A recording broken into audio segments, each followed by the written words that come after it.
আজ শহীদ বুদ্ধিজীবী দিবস। জাতির সূর্য সন্তানদের প্রতি মিরপুরে স্মৃতিসৌধে শ্রদ্ধা জানাচ্ছে সর্বস্তরের মানুষ।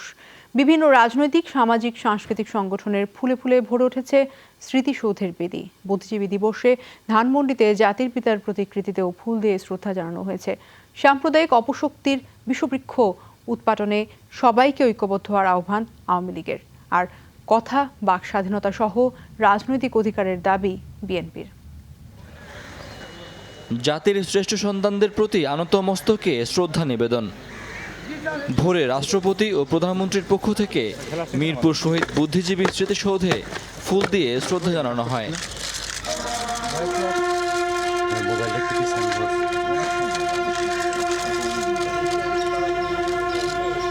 সরকারের বেশ কয়েকজন মন্ত্রী ও সংসদ সদস্যও এরপর ফুল দেন, স্মরণ করেন জাতির সূর্য সন্তানদের।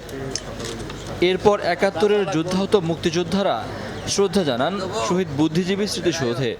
অনুমোদিত হয়েছে, আগামী সংসদেই ইনশাআল্লাহ সেটা যদি মহান পার্লামেন্ট অনুমোদন করে আইনটাকে পাশ করে, তাহলে আইনগত ভিত্তি দিয়েই আমরা রাজাকারদের তালিকা প্রকাশ করব।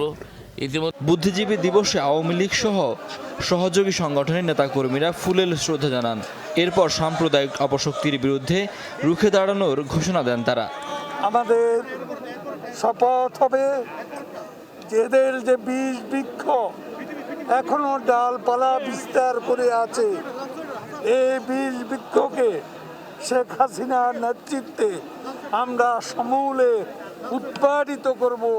বিএনপি নীরবতার কারণ তো পরিষ্কার, পেছন থেকে মদত দিচ্ছে তারাই এই সাম্প্রদায়িক অপশক্তির পৃষ্ঠপোষক, জঙ্গিবাদের পৃষ্ঠপোষক, এটা প্রমাণিত।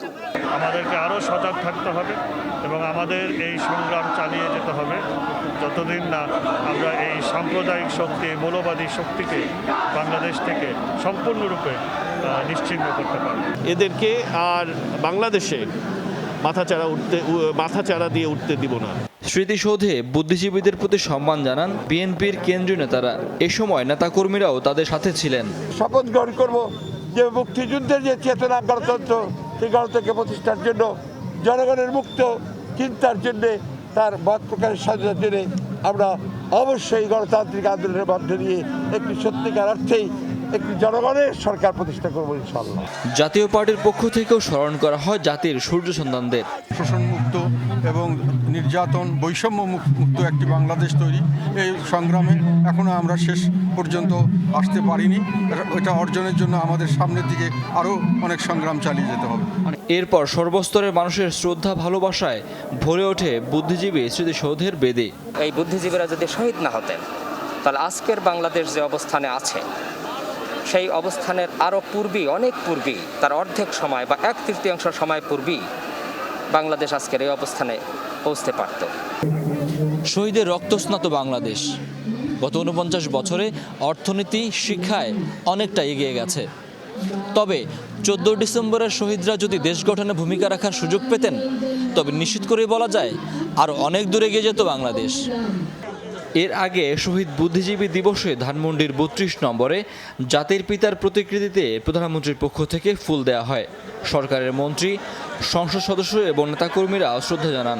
যারা সেদিন স্বাধীনতার বিরোধিতা করেছিল, যারা মুক্তিযোদ্ধাদের কাফের ফতোয়া দিয়েছিল, যারা পাকিস্তান ভাঙার জন্য যারা চেষ্টা করছে, তাদেরকে ইসলাম বিরোধী বলে আখ্যা দিয়েছিল, তারাই কিন্তু আজকে ভাস্কর্য নিয়ে প্রশ্ন তুলছে। সাধারণ মানুষের দাবি, বুদ্ধিজীবী হত্যার দায়ে ফাঁসির দণ্ডাদেশ প্রাপ্তদের দেশে ফিরিয়ে সাজা কার্যকর করা হোক। শাকিল হাসান, যমুনা নিউজ, ঢাকা।